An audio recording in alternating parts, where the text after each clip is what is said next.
Sir, we are live. Yeah. Am I audible? Uh, I'll go first, sir. Yeah. You are audible, sir. Yes. A very good evening to all, and Sir, we are live. Yeah. yeah, Am I audible? uh, I'll go first, sir. A very good evening to all. Welcome to the Indian Arthroscopy Society's monthly webinar for July. We have eminent faculty amongst us to give our master talk, and we have two very good presenters presenting their cases. And we have an eminent panel of moderators. Professor Shivam Sinha is from Varanasi. He is a professor in Banaras Hindu University. Welcome, Shivam sir. Thank you. And we have Dr. Sukesh Rao from Hyderabad. Dr. Sukesh Rao is also joining us as a moderator. I'll let the moderators take over from here and introduce Armugam sir and then take it forward from there. Thank you. Thank you, Dr. Vinay, and welcome you all for the IAS Corner meeting, which is monthly meet. Today we have a very explicit talk from a well-known faculty, Professor Arumugam, who is our director of Sri Ramchandra Center for Sports Science and Chennai. In Chennai, he is the treasurer of Asian Federation of Sports Medicine also. Was immediate past president of Indian Arthroscopy Society, and presently he is president of Indian Indo-European Arthroscopy Arthroplasty Foundation. So he is going to deliberate expert talk on Bankart and Remplissage in competitive athletes, how to enhance the stability and return to play outcomes. Welcome to you, sir. Over to you. Very good evening to all of you. And thanks for giving this opportunity to speak to my esteemed colleagues at Indian Arthroscopy Society. I'm trying to forward the. Okay, maybe I would use this one. Yeah, this is the Center for Sports Science at Ramchandra University, one of the most advanced center for scientific assessment of athletes in this part of the world. This is India's first center of excellence awarded as by Asian Football Confederation for football medicine. And our biomechanical lab is one among the four in the world accredited by International Technical Council for checking the boarding technique. So shoulder dislocation can occur in various kind of sports, not necessarily contact sports, even non-contact sports, the opposite shoulder of the functioning athlete. What happens in dislocations? We focus on this area where there is a soft tissue lesion, Bankart lesion, as well as the humeral head, where the rotation of the humeral head, and it leads to hit of the humeral head, hit against the glenoid rim, and leads to Hill-Sachs lesion. One evolving concept which has changed the our understanding and algorithm of management of instability is the which was put forward by Giovanni Di Como, which is the engaging, non-engaging, or on-track, off-track lesion. What is on-track or off-track lesion? For my younger colleagues, the Hill-Sachs lesion is a bony lesion on the humeral head and the glenoid tract. If the Hill-Sachs lesion is well contained with the glenoid tract, is on track. It is exceeds the glenoid tract, is an off-track lesion. Right. The problem of instabilities are three. One is Bankart lesion, which is soft tissue. Then the Hill-Sachs lesion is a bone lesion, and the other one is glenoid bone loss. This is arthroscopic picture of same three pathological lesions which are problematic for instability.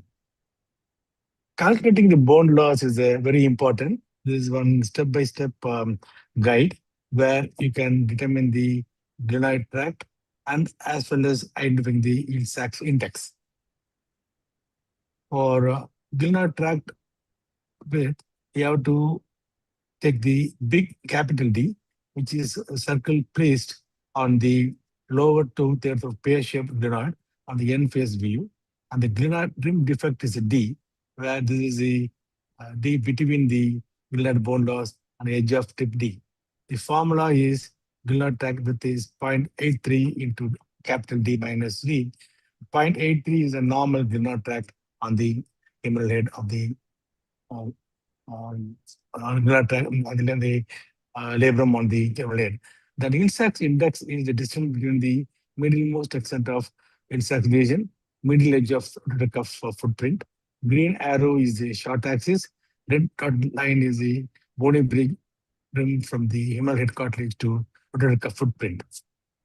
The black dotted line is represent the normal Gillard tract.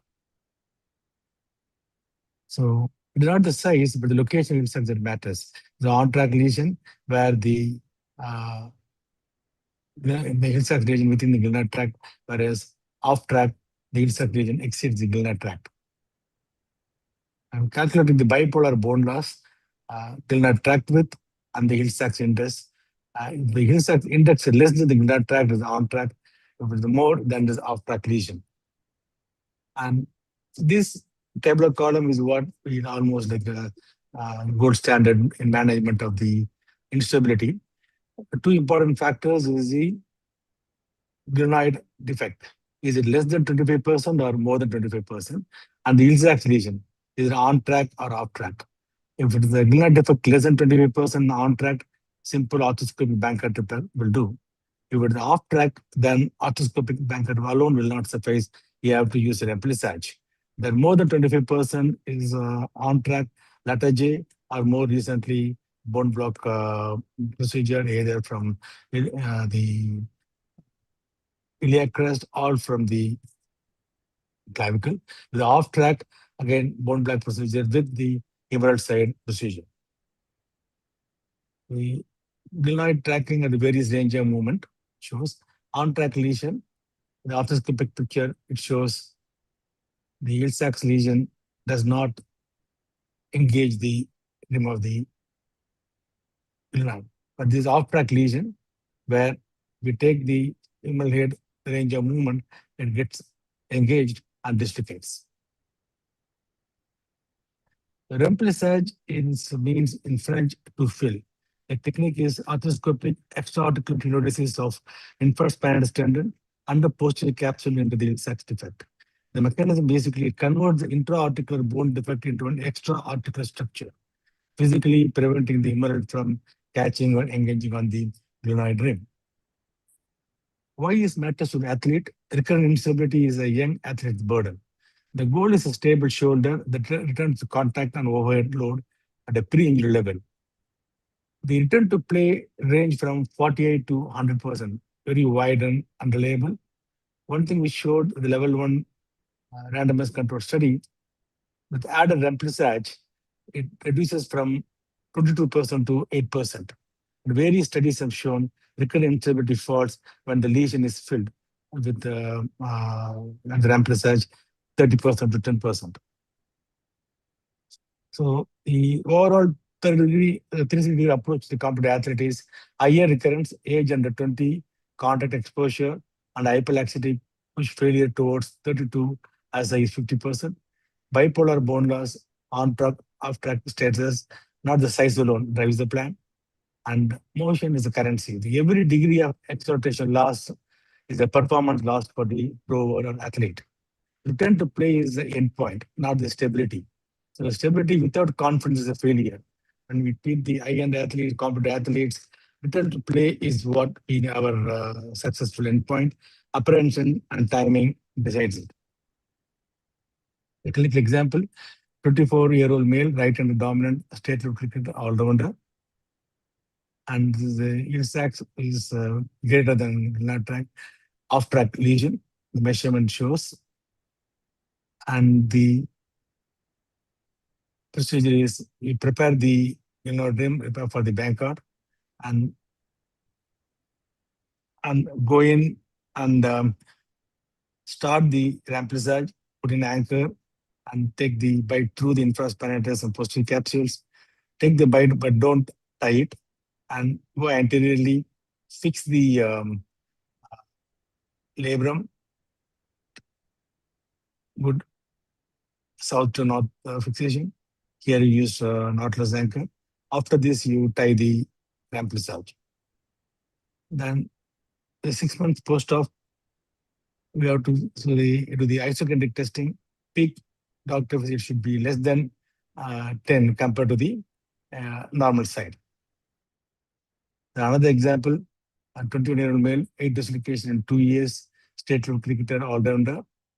Again here, off-track lesion, Ilsax is bigger than the Gilnard track. Gilnard bone loss is just about 7%. So here we used to double pulley capsular analysis, 2 anchors. First, you debride the Ilsax bone bed, roughen it with a shaver, and then 2 anchors at the medial defect of the margin, as you can see here. And sometimes even 1 anchor will do.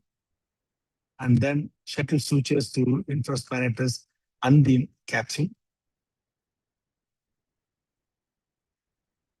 And then we go anteriorly and do the Bankart release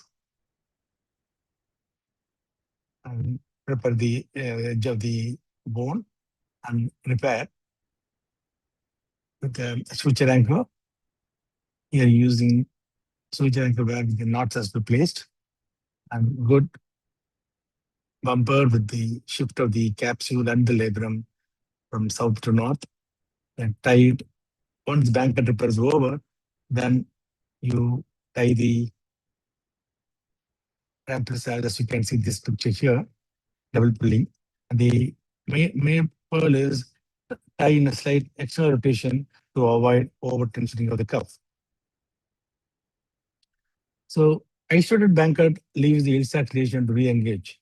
The revision rate of off-track versus on-track is 33 versus 6%.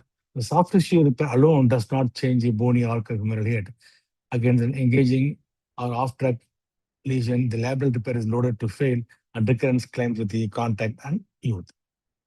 Stabilize the shoulder without steering the external rotations. External rotation deficit improves from 75 degree to 80 degree at the end of 2 years. Remplissage tethers the posterior cuff. The fear is a stiff shoulder that cannot reach the cocking position. For the forward athlete, the technique must respect the cost. The external rotation is lost early but recoverable. At 1 year by 70 degree comes to 86 degree in 2 or 5 years. The idea how to protect the external rotation is medial long tense, avoid over medializing, tie in slight external rotations, and a stable shoulder is not the same as a confident athlete. Okay. Return to sport varies between 73 to 84%. Even after sound repair, athletes stall, apprehension, position demand, and rehab timing keep them below pre-injury level. Return to play, not the dislocation count, is the endpoint. So we need to play the return to play. A position sport, contact sports, more recurrence, counter and operate, and psychological readiness. SIRS, that is the shoulder instability return to sports after injury apprehension, is a psychological assessment. It predicts who returns and screen and train confidence. Timing, normal return to play is 6 to 7 months. Full level is 9 to 11 months. And rushing contact invites re-injury. And it's not based on the timing alone. It must be based on return to sports criteria, which is the strength, symmetry, range of movement, and the sport-specific testing, not just the duration or the calendar. Return to contact testing, on-field clearance, very important. External rotation symmetry within 10 degree of the other side, cuff and scapular strength symmetry, and sport-specific load, tackle, bag and throw, retest apprehension. Like these are the psychological criteria. Graded contact exposure before clearance. So the criteria is important, not just durations post-surgery. So bottom line, recurrence addresses the bone, Remplissage roughly of the recurrence in subcritical bone loss. Range of motion, acceleration cost recovers by 2 years. Return to play, operate the shoulder, build the athlete, readiness and criteria-based clearance. Right lesion, right augmentation, right athlete. That's how stability becomes return to play. Thank you for the patient hearing. Thank you, sir, for a nice deliberation. We are coming to the return to sports in a competitive athlete. You told about the importance of Remplissage, and you emphasized that there one should be avoiding too much middleization of anchor. Yeah. About the HSI, how much anchors do you recommend for placing inside the Hill Sachs lesion depending upon the HSI? Is there a guideline or a site where the recommendation for placement of anchors? Yeah, very good question. Of course, this Bankart prepared Ramplisage only when there is a glenoid bone loss is less critical, about 20 or so. Then only it works. And the question of how many anchors, typically various studies have showed 2 anchors, especially in the Western population. But I find in our population, single anchor suffice. So basically, the length of the Hill Sachs lesion will determine how many anchors we have to put in. Okay, achieving the capsular shift, when you are applying the anchors from south to north, that was your crux you were telling. Would you like to emphasize something about the southmost anchor you will be using? Anything specific about it to achieve the capsular shift based on the first anchor which is applied in the southmost position? Yeah, I think you mean the lowest anchor. Yes, So sir. as this procedure, actually you prepare the Ramplisage, get the bites, put the anchor in, and then keep all the switches outside the different portal. Then go into anteriorly, and you have to liberate the labrum. That's a critical thing. You need to, even though lesion is only 5 o'clock, you can extend the lesion up to 6 or 7. Then you can make a very good south to north shift. And the anchor, usually I put at 5 o'clock. 5 o'clock, and so at least 1 centimeter inferior to posterior shift is what you aim at to have that. As you pointed out, the inferior most anchor is the key. So that you have to take a good bite and always use the 3-portal technique to achieve this. And some people, I use this indirect switcher passing, and after I'm also started using direct switcher passing, which has got even more a good amount of shift. You can measure the amount of shift with the anterior passing, the switcher passing devices. That was an excellent talk. One question, sir, Dr. Sukesh. Yes, okay. Sir, regarding your technique of Ramplisage, see, I understand fairly well when you're doing the double pulley technique, when you're tying it down, the entire cuff comes as a sheet and sits down. When we are using a single anchor, I think you need to take multiple bites through the infraspinatus. So when you tie them, is there a chance that there may be tissue necrosis because of we strangle the tissue? And if you're taking bites, are you taking your 4 bites separately, or are you taking 2 bites through one portal and 2 bites through the other portal? So No, good question, it's okay, because that is always the concern is, loss of rotation when you do that. That's why you have to identify where you take the anchor and also the position of the shoulder. I do in a lateral decubitus. So, the technique is same, whether you use one anchor or 2 anchor. You have to separate the double loaded. So we have to take 4 bites well apart. So 2 inferior to superior. So that doesn't change. So whether instead of 2 anchor, you will be using 4 switches for that separate and 4 switches for this separate. So if only the length of the Hill Sachs is longer, use the 2 if you can accommodate. Otherwise, 1 will do.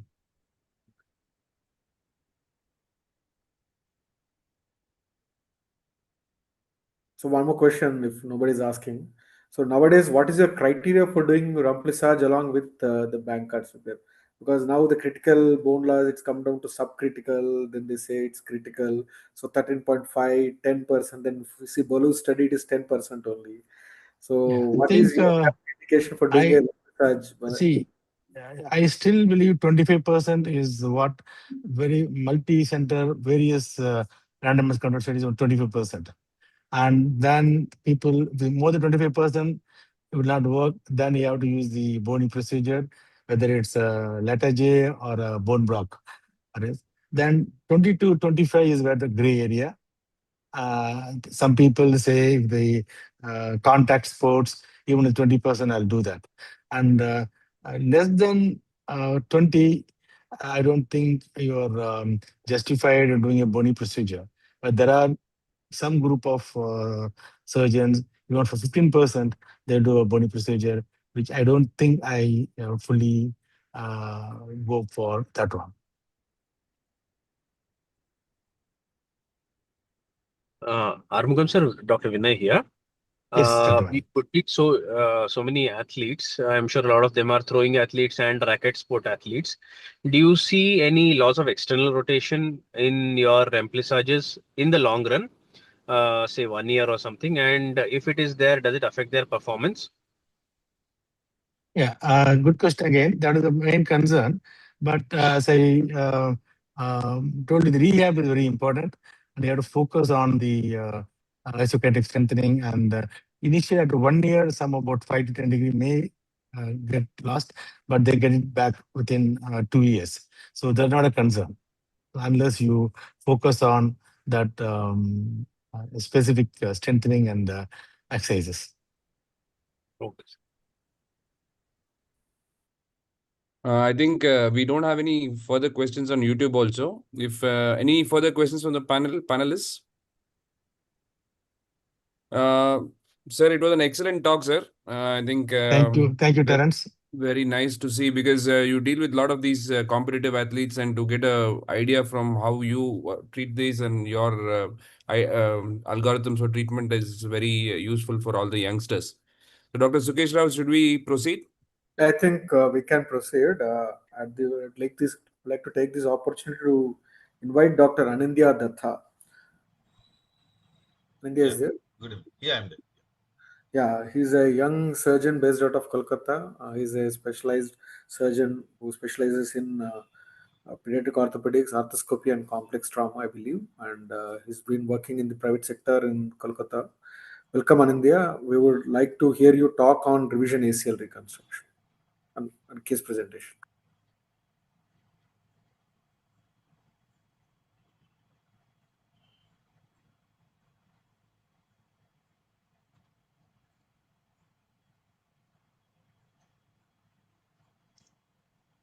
So basically today I'm going to present a revision ACL reconstruction case. So I'm Dr. Anindya Datta from Kolkata. Good evening, everyone. I hope I'm audible. Dr. Anindya, can you be a little louder because the voice is a little low? Just Okay, sir. thank you.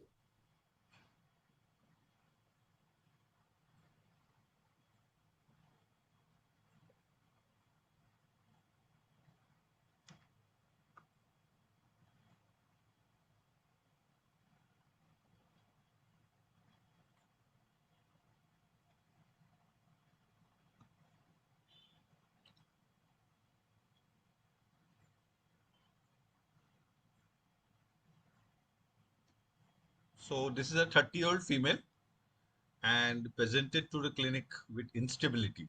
She didn't have too much of pain, and the ACL reconstruction was done elsewhere about 2 years back with a Semity and Gracilis graft. So when I examined the patient, the anterior jaw test was positive, pivot shift was positive, and varus valgus was negative. ROM was approx 5 to 120 degree.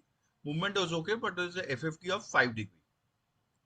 So I had a both knee AP standing X-ray, and I could see the alignment, and I could see some valgus in this X-ray. Also the bone, there was a bit of bony swelling, degenerative changes in the knees. I went for an MRI, and in MRI I checked the ACL and I couldn't visualize it really. So we tried to see the tunnel length, and this is about 9.62 mm approx. But the ACL was not visualized properly. So I went for a CT scan to check the tunnels and the tunnel diameter and the implants. So really it couldn't be visualized properly. The tunnels were okay and the implants were tight, but the ACL seems to have failed. So I ordered a scanogram, and in a scanogram, both hips to ankle, there was valgus, and this swelling around below the knee was a bit, it was looking at degenerative change. So we went for another history taking, and I called the patient again. And then at the end of childhood, she had an Elizar reconstruction, and that was for limb lengthening. So there were no such papers or previous documents to really judge it. So in these cases, a lateral scanogram is important, and so I did that. And there was some translation of the TB about more than 5 to 10 millimeter, and I was finding a difference in the slope in both the sides. So this is another scanogram pitch where the anterior translation can be seen. And the slope was about 30 degrees. So compared to the other side, the slope was about 30. So we are planning that maybe some slope correction is needed in this case. So revision ACLR was planned, and we planned to take the Pavonius graft, and we planned for tibia deflection osteotomy in this case. So initially we took the graft, we made the tunnels, and then we started with the osteotomy. So plan was to do an arthroscopy tunnels, osteotomy and fixation with arthritic standard plates, graft passage, and then fixation. So from anterior put 2 guide wires, and it was a measurement we took, and we tried to go to the posterior, but we had to be careful. We took several CM pictures, and then since it was about 30 degree slope, we tried for correction, wedge of bone taken out. So we opened the wedge and we tried to correct the slope. So after that, the standard plate, the R6 issue plate was put. So we went for transtibial tibial tuberosity osteotomy and fixation with plate and screws. So this CM picture looks like the valgus has been corrected and the slope has been corrected. So both AP post-op X-rays showed good alignment and well fixation. We also did the lateral view to compare the slope of both the sides. So there was a bit of 3 degree difference, which I think is acceptable, and the posterior translation is also, anterior translation is also corrected in this case. So at present we are in 3 months follow-up. It is a recent case, and the range of movement is 0 to 120 degree, no laxity, and the FFD is corrected in this case. So I studied the papers and the publications which I've gone. So this was about a few years back, the first revision ACL reconstruction combined with tibial deflection in 2 to 7 years. So this has been suggested for the first revision ACL, and scores have been showing good. And the TDO is a safe technique to protect the graft that might be considered as a case. Also, the original, it was started by Professor David Tijoux in 1991. And this original technique again was published in Arthroscopy Techniques in January 2024. In volume 13, issue 1, and there also the technique has described. You can put a tubercular, you can do a supra or infra. There are 3 different techniques: open wedge, closed wedge, and these have shown good results. So there are many studies to prove it. So I would like to thank everyone for kindly, and I'd like to welcome all of you to ISCON in 8 to 10 of October 2026. Thank you. Dr. Anindya, that was a nice presentation. Just a question though. Yes. Did you check the deformity, the cora of the deformity? Was it at this, did your osteotomy at the cora, or how did you No, we plan just your osteotomy? Because the patient also seems to have some amount of valgus, right? So did you take Yeah. that into account? So did you plan for the valgus correction along with the slope correction in this case? Yeah, basically we planned it like that, but definitely we were looking at more correction of the slope and the valgus together.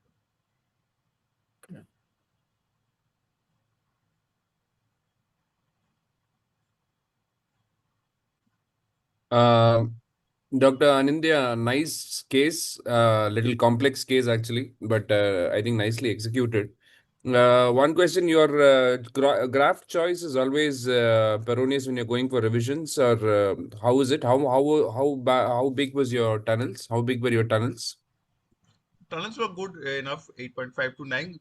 We actually, it's not semi-gracilis. Sometimes we go for quads also. Uh-huh. For this female patient, we thought Pavonius is really a better option. So And your sometimes, and you went ahead with your original tunnels, or yeah, we went with the original tunnels, and definitely we checked it through CT also. Tunnels were okay actually. Yeah. okay. And Dr. Anindya, what was your rehab protocol in this case? Or any special concern for the tibial tubercle osteotomy that Yeah, you, definitely. It's the problem is we have to keep how did you about knee bend modify the bearing. protocol? So can you Yeah, so knee bending from day 2. So we reduced the dressing and knee bending. No weight bearing for about 4 to 6 weeks. For this patient, we did 4 weeks and then gradual mobilization. And from 6 weeks, partial weight bearing. So 4 to 6 weeks non-weight bearing is recommended in the papers also. So we went 4 weeks strict non-weight bearing, sir. and bending, knee bending is Knee started from bending from, yeah. Dr. Anindya, can you just unshare the screen? Yeah, sure. Yeah. So my because I'm not able I'm to stop see sharing. anybody. Yeah. I'm Yeah. stop sharing. I have one quick question. How Yeah, much sure. of wedge did you remove? And was it an intraoperative decision or did you do a preoperative planning to remove the wedge? Because you are correcting primarily a deformity in one axis, which is the slope. At the same time, you are also planning to correct a deformity in the other axis, which is also valgus. So how did you do the planning and a crisp take home for all of us on how to plan this? And how did you plan the site of your osteotomy, where for the deflection osteotomy? Because your CM image shows that you are doing a infrapatellar osteotomy, infratibial tuberosity osteotomy. The wires were from below the tibial tuberosity.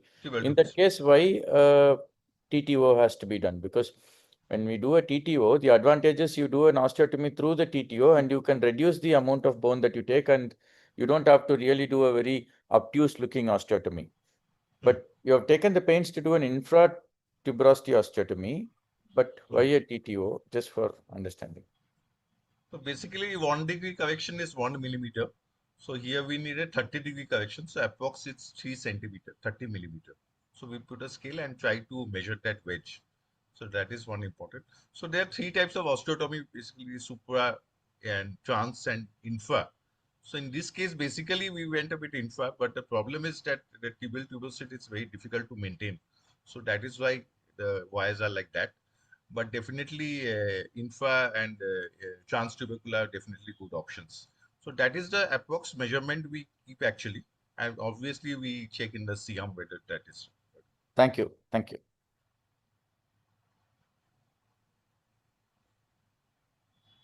Any more questions? Nothing on YouTube. 1 second, we have.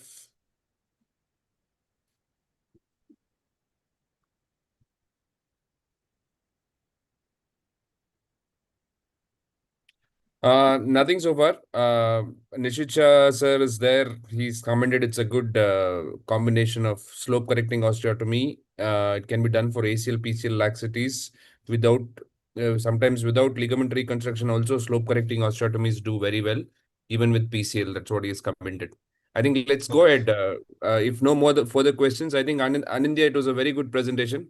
Quite a complex case, and nice to see that patient is doing well, and hopefully we'll have a good follow-up in the future. Sukesh Rao sir. I think I would like to invite another young surgeon, Dr. Rafat, who is going to present us on an interesting case. It's a double repair of a double radial tear of the lateral meniscus. And Rafat is working in Hosur, and he's a fellow with Dr. Bhupesh Karthik. Welcome, Rafat. Yeah, thank you, sir. Yeah.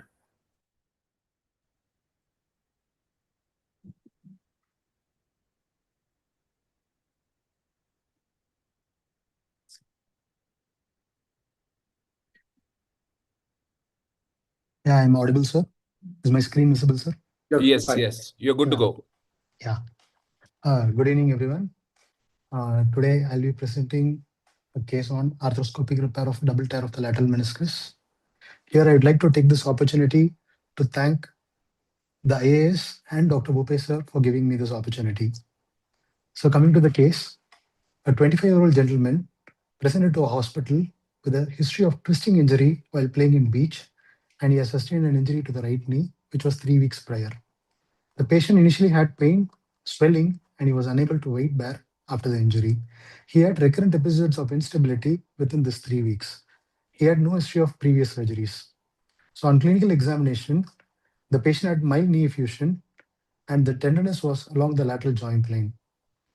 So the Latchman test was positive, the anterior trois test was positive, pivot shift glide was present, and McMurray's was positive for lateral meniscus. This is the X-ray. It had no bony injury. And then this is the MRI. And in the MRI, we can see there is a complete ACL tear along with lateral meniscus tear of the body and posterior horn.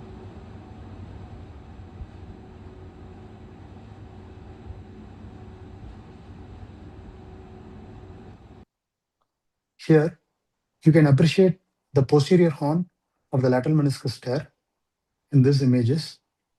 And here, a suspected body tear over the lateral meniscus. So our intraoperative findings were the patient had a complete ACL tear, and in the lateral meniscus, in the posterior horn, he had a complex tear along with the parrot beak tear. In the body, there was a radial tear. So we proceeded with surgery. Here you can see we have first started with a normal ACL reconstruction. We first did the femoral tunnel drilling and reamed the tunnel because before repairing the meniscus, we do this so that hyperflexion does not affect the meniscus repair. So here you can see the posterior horn is torn and there is a complex posterior horn tear along with the parrot beak tear. So we first addressed the posterior horn complex meniscal tear. We came through the anterolateral portal and then an antegrade suture passer was passed and bites were taken along the posterior horn and the anterior part of the tear with fiber wires.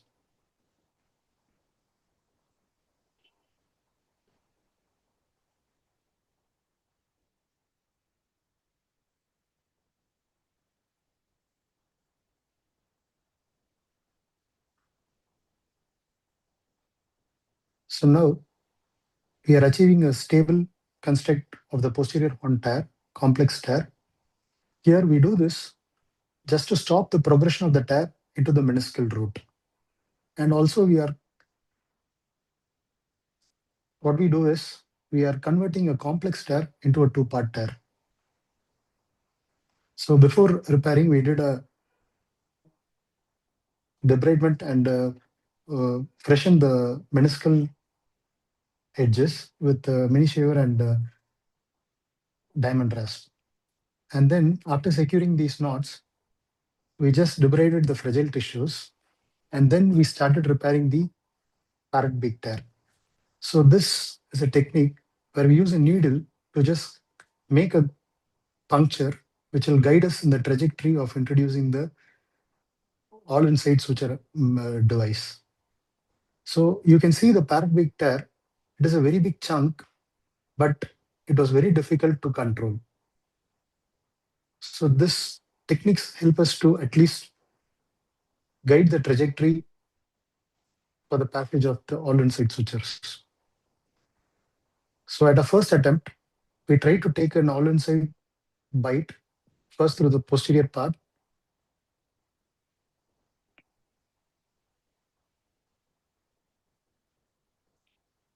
And then by reducing the parrot beak, we try to take a bite over the parrot beak tear. Once we finish the bite, we used a probe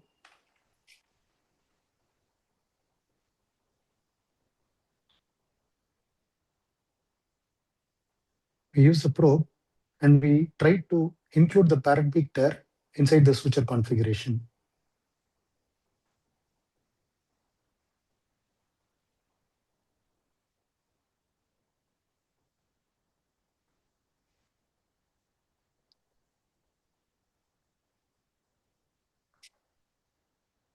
So once we did it, we gently started tightening it.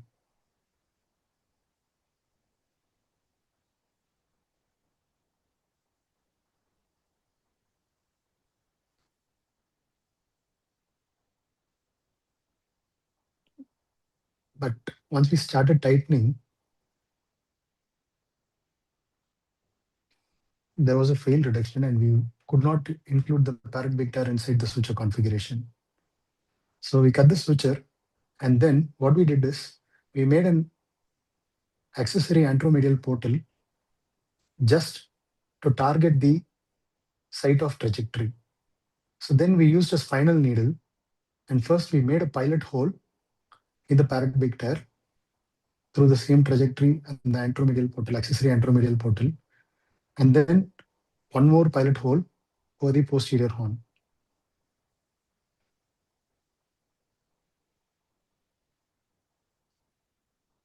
So this helps in easy gliding of the all-inside device and controlling the parrot big tear.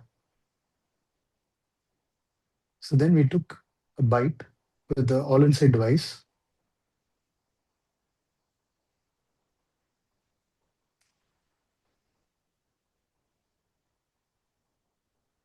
and then one more over the posterior horn.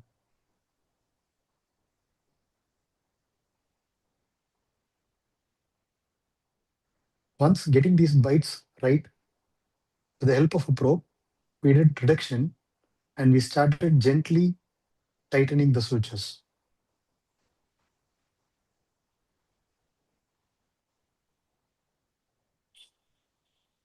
As you can see, now the tear has been repaired and it looks very stable. So once this tear was done, we debrided the fragile tissues, and now you can see the stable tear pattern and a good reconstruction of the meniscus. So once when we completed our parrot beak repair, then we moved on to the body, where we had a large radial tear in the body, which was just anterior to the popliteus, as you can see. So we started initially with debriding and freshening the edges using a combination of mini shaver as well as diamond rasp.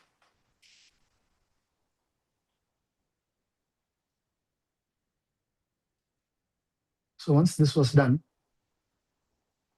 we first took a vertical mattress switcher on the posterior aspect of the lateral meniscus using an inside-out needle.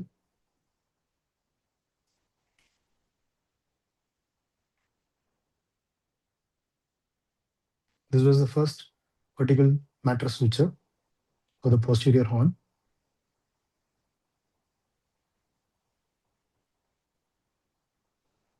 And following that, we took the second vertical mattress on the anterior aspect of the lateral meniscus.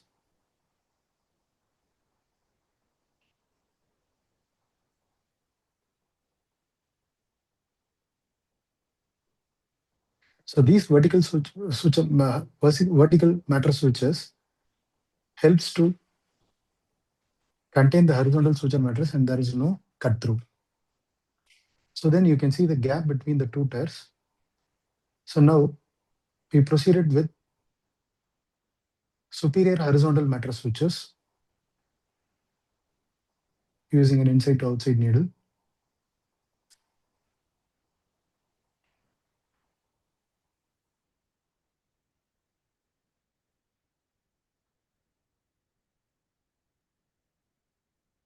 And once this was done, we proceeded with the inferior horizontal suture mattress.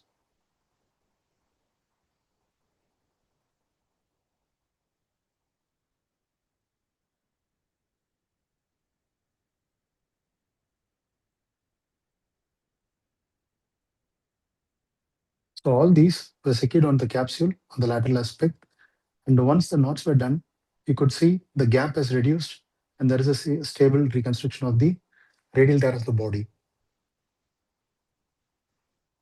So this is a hashtag repair which we have done, and it looks very stable. So following this, we proceeded and completed our ACL reconstruction using semitendinosus gracilis graft. So our rehab protocol, we started ROM at 2 weeks and we made the patient non-weight bearing for 6 weeks, and a routine rehab protocol was followed for ACL. So these radial tear of the meniscus runs perpendicular to the circumferential collagen fibers. So they disrupt the stress transmission, causing loss of meniscal function. So the complete radial tears are biomechanically equivalent to either subtotal or total meniscectomy.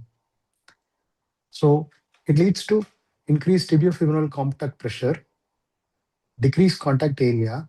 It causes meniscal extrusion and leads to early arthritis because of accelerated cartilage degeneration. So whenever it is feasible, our aim should be to repair these tears rather than excising them.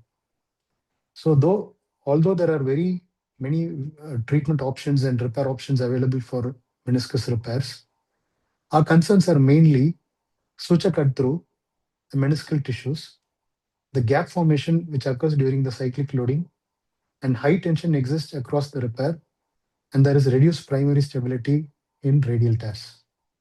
So to overcome these difficulties, Tender et al. In 2018, he published a study, a biomechanical study in the Orthopedic Journal of Sports Medicine, comparing two radial tear repair techniques. One is a cross suture and the hashtag suture.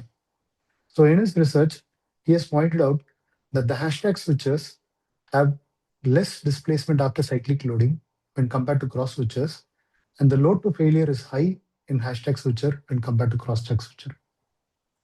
So this construct basically has two vertical mattress sutures which acts as ripstop sutures and two horizontal mattress sutures which crosses over them, helps in compressing the tear edges, and this vertical mattress sutures does not allow the suture cut through.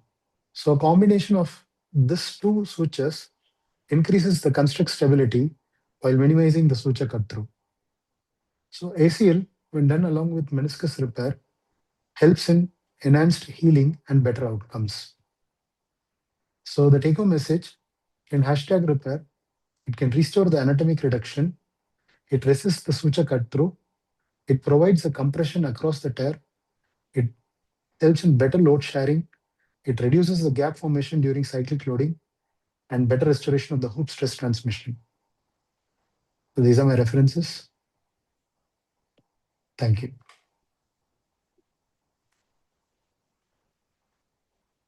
I think that was a very nice technique that you demonstrated, and I like the point that you made a pilot hole, especially for the parrot beak. You made a pilot hole, and then you put your all suture anchors. I think that's a lesson for me. Unshare the screen, Rafat. Unshare the screen, so you can listen to what Dr. Sukesh is saying. Yeah. So I think that I will definitely incorporate into my practice. I think that's one thing that I've learned today. One question, Rafat, placing your Yes, sir. inside out sutures, right? So do you make Yes. a incision laterally? How do you manage those sutures laterally? Yes, sir. Once the sutures are taken outside, we just make an incision and tie it to the capsule, sir.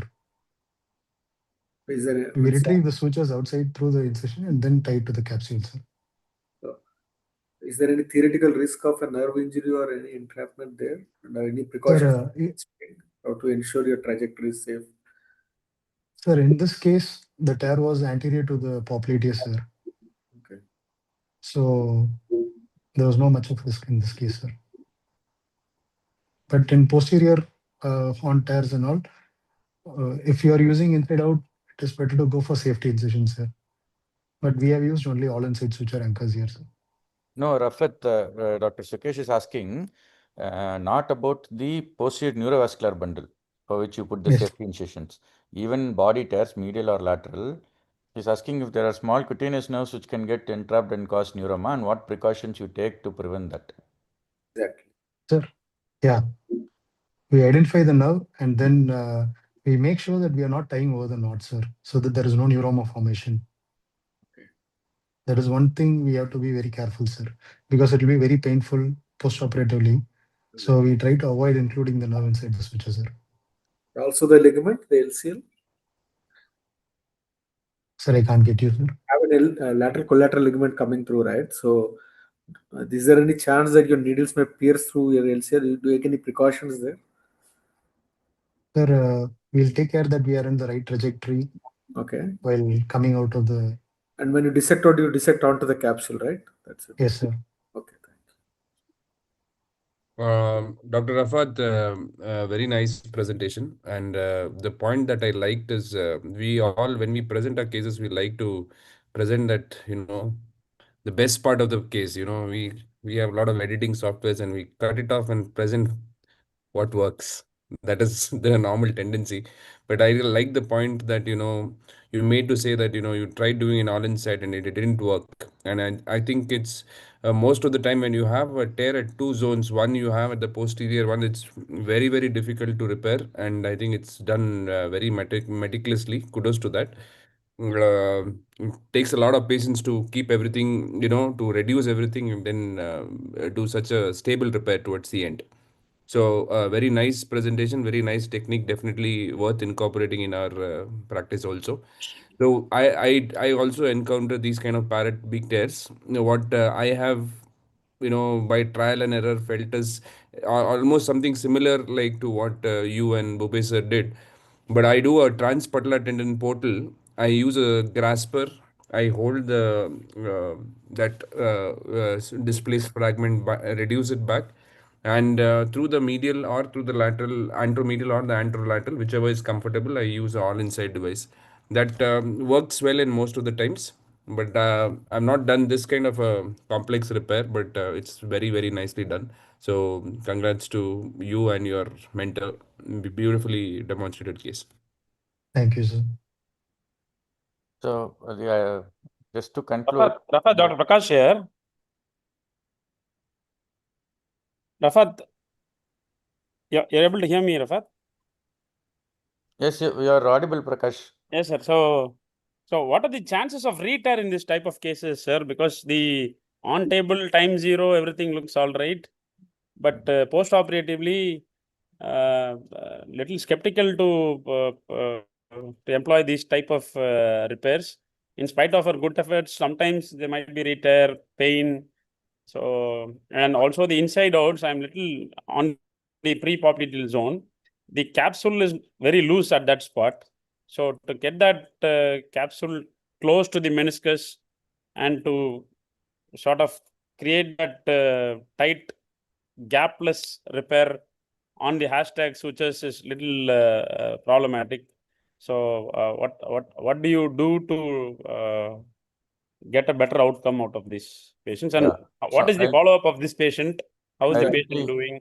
I'll quickly answer. To add to Prakash, sorry sir to interrupt you. To add to Prakash's question, the size of the sutures that you use for robustness, that is also. So I will quickly answer one by one. Now the things are, this is in a young 25-year-old, and this is post-traumatic, and any tears of the lateral meniscus, especially the ones behind the popliteus to the root of the lateral meniscus, time and again we have seen in multiple literature that they heal beautifully. Even we have seen few of Dr. Dinsha sir's paper where there are sutures and lot of bridging sutures and knots are done, and then on relook arthroscopy it is completely synovialized.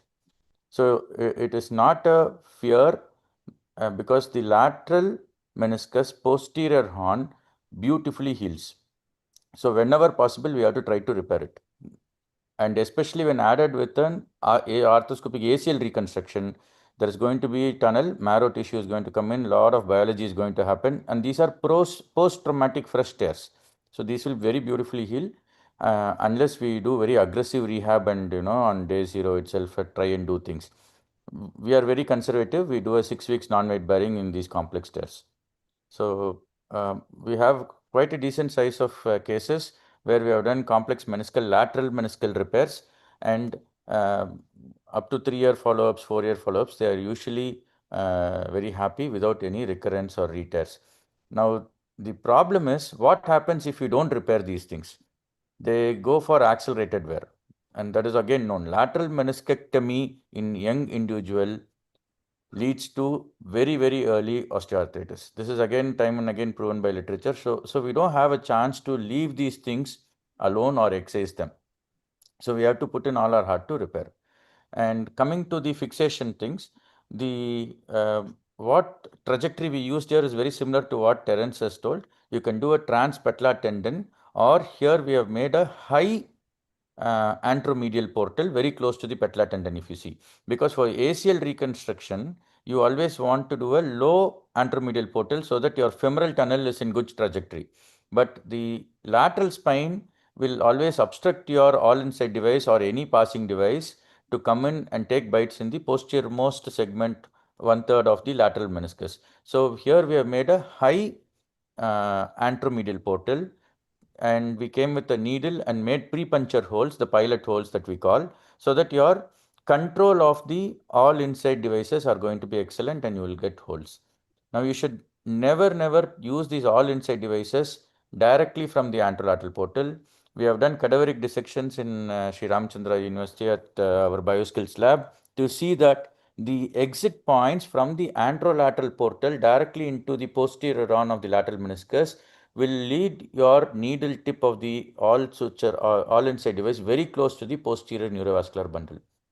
So there's chance that you can hit, although it looks very easy and inviting to straightly go and attack the posterior and lateral meniscus from the anterolateral portal, it is always safe to come with a trajectory which is moving away from the center of the knee so that you don't hit the posterior neurovascular bundle. So this high anteromedial portal or a high transpatellar tendon portal usually works well to address these things. The safety incision is required for tears which are in the posterior on and when you do an inside out. But we no longer, most of us don't do it. We use all inside devices or antegrade passing devices for the posterior 1/3. For body tears which are especially anterior to the popliteus, you can very safely avoid all the important structures and then pass the needles. Now, after the sutures are passed out, you make a transverse or a vertical incision, most often a horizontal incision, and then you dissect with your mosquito to the capsule, identify the threads at the exit of the capsule, and then using either a small suture retriever or a small hook probe, bring them out and then use a knot pusher and then make sure there is nothing in between them till the capsule. And as you can see, and the tying is done with the arthroscope inside also. As you move here, you see things getting tightened there. And then you tie the knots under vision. Because when the scope is inside, transillumination also gives you a very good feel that you are rightly next to the capsule and nothing else is there. And then you can tie down. But meticulously, I take sometimes 20 minutes to meticulously identify each suture and bring it out from the capsule. It should never be done from under the skin because these are very small nerves and most of the time you cannot identify these nerves. But the only way to prevent these nerves, touch wood I have not had one, is to go to the capsule and have a hook probe or a suture retriever, the mini suture retriever that we have for the knee, take everything from the capsule and pull it out and then tie down the knots. And never be too greedy and tie them extremely tight. That is why arthroscopic visualization is important because you don't want cut throughs. And of course, it makes sense. The vertical mattress first should be tied down and then the horizontal mattress should be tied. I hope I've answered all the 4 questions. Part A, B, C, and D. You've given a mini lecture, sir, already. The size of the pictures.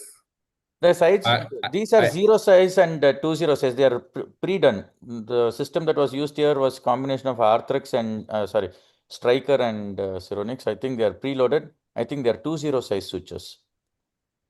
For the bite, I have taken the 0 size to make the complex tear of the posterior run into a single fragment so that it becomes a single parrot beak. That was a 0 fiber wire, but I sometimes use 20 if it is very flimsy tissue. I have one more question, sir. Yes. Should we start in? Should we start using objective measurements for weight bearing? So the 6 weeks, 8 weeks of, or 4 weeks of subjective weight bearing should be like orthopedic surgeons doing trauma. Should we also look at MRI scans, look at some sort of healing, or just blindly go 6 weeks? I think there is scope for research here. If somebody comes with something which is going to help us all, we'll all be ready to follow. But I'm a very conservative person. And I preoperatively tell my patients, and most of them are happy to do a 6 weeks non-weight bearing because you ask them to move their knee. They are not going to be bedridden. It's not a surgery where they're going to stay in the bed. They're going to use a walker. They're going to move around. They're going to do knee bending. My only worry is not vertical knee weight bearing. My worry is whenever you allow them to weight bear, they will also do little bit of flexion and weight bear, especially the act of sitting down from the bed and standing up from the chair. Now, what happens when there is weight bearing in flexion? There's going to be shear force. The shear force is not good for the meniscus. The healing meniscus will get ripped off by the shear force, which happens during weight bearing in flexion. So I educate them to be non-weight bearing because it is very, very difficult to even educated patients to convincingly teach them weight bearing in full extension because they're not going to wear the brace for 6 weeks. And there is going to be some amount of flexion, and this 20-30 degrees of flexion and weight bearing is where your meniscus will undergo shear force and your hoop stresses will get disturbed. So I'm very happy with 6 weeks non-weight bearing. Bhupesh sir, just a Yes, sir. theoretical question. I don't remember if I asked you last time. Sir, do you I mean, this repairs you do after you finish your femoral tunnel? Always, as what Always. Dr. Raffet said. Always, first thing is do a diagnostic scopy, identify if there is a ACL tear. That is my first step. I've been taught this protocol almost 18 years back by Professor Armugam, actually 20 years back by Professor Armugam, and I still follow. Always diagnostic scopy, see if there is a ACL tear, remove the scope, take the graft, give it to the back table. Graft preparation goes, you know the size. By the time you finish your femoral tunnel as per the size. Tibial tunnel can be done at the last because you're not going to flex your knee after that. And then if the size is not yet ready and I cannot go and finish off my tunnel because you're working under tourniquet time, time is always against you. And that is the time I take to freshen these stairs. Because if somebody is preparing the graph for you or there is no assistant, you have to prepare. Something happens. If you have to prepare, then you prepare and then come to the scopy. If somebody is just helping you prepare, then this is the time you take to prepare and create a good biological environment inside the knee. So prefinition, diamond rasp, mini shaver, abrasions, all that is done. And I then mentally plan on sometimes meniscal repairs are like cuff repairs. Every meniscus is a little different. So you will decide what you want to do. And then by the time you also instruct your OT staff to keep things that you require. You might want 2-0 fiber wire, you might want a scorpion, you might want a suture pasa, you might want a root jig, you might want all insights, whatever is required, you make all of them ready and available. And once you know the size of the graft, finish your femoral tunnel. Once femoral tunnel is finished and the threads are passed through the tunnel and put it aside, that is when you will start the actual repair. Now, once actual repair is done, then you do your tibial tunnel, pass the graft, secure the graft, and then. So, do you do cycling before you fix the tibial end after you have done such a delicate repair? So I always pre-tension my grafts, so I almost always don't do cycling. Not only in complex meniscal repairs, in all my ACLs, the grafts are in the graft master board and they are pre-tensioned. But when I use a fixed loop, I always make sure that the graft is pulled back and the dead space is created, and then the flipped graft comes back into the intra-articular space. Okay. And what is your take on? There is always this question that comes when you go for the lateral meniscus that, like popliteus. Now, in this tear, thankfully, both of the tears are not in the zone of the popliteus. One is posterior, one is anterior. Now, sometimes you'll get it exactly right at that space, and then, you're confused, or sometimes you leave that area. But some people say that it's okay to incorporate it across the popliteus. I have had 1 or 2 patients who are not happy after doing this. So what is your take, or I've anybody always on the avoided the panel? popliteus. I've always avoided the popliteus, but I'm an Indian surgeon born and brought up in India, which means I was trained by Indian surgeons. I learned everything in India. I practiced everything in India, and I grew in India. So one of our Indian studies by Vikram Mashkar from Delhi, he has shown that you can put your sutures through the popliteus and still nothing happens. And I have put few into the popliteus, although I've always tried to avoid it. It is a very rare occurrence. It's not that you do this True. on a daily basis. And touch wood, none of my patients have had any problems. So because he's done some research and study and published it, and we spoke about it in great detail. So I follow Vikram's technique of putting it into the popliteus, and I've had no problems with those. Okay. Thank you, sir. Any further questions from the panel? For Dr. Anindya, are you there? Dr. Anindya, Yes, I'm there. Yeah. yeah, somebody has asked, Dr. Anand Babu has asked, what is your role on, do you give offloading braces post-op after you're done your osteotomy and revision ACLR? Do you add any offloading braces or you give a normal knee brace, or how is your protocol on bracing post-surgery in this kind of a Normal knee brace, I don't. normal knee brace? No. And when you start weight bearing, you start without any brace. Yeah, Full weight without- bearing, and you start full at weight 6 bearing. weeks. 6 weeks I started. 6 weeks, okay. That is a question from YouTube. Any other further questions? I think we had a very extensive discussion today. It's almost 10:05. Dr. Vinay, anything to add? Dr. Shivam, Dr. Sukesh, sir? I think it was a very nice session that we had. The speakers, they elaborated thoroughly and they explained our doubts thoroughly. That was very great, actually. Yeah. Everything was advanced on athletic management of this shoulder instability, then revision ACL, osteotomy. In 1 hour, you almost have all the Whole advanced plethora of the scopy. and meniscus repair. That too comes very nice, very nice. It's very Almost nice. like a virtual cadaveric workshop. Dr. Vinay, concluding remarks? Yeah. We'll call it a day.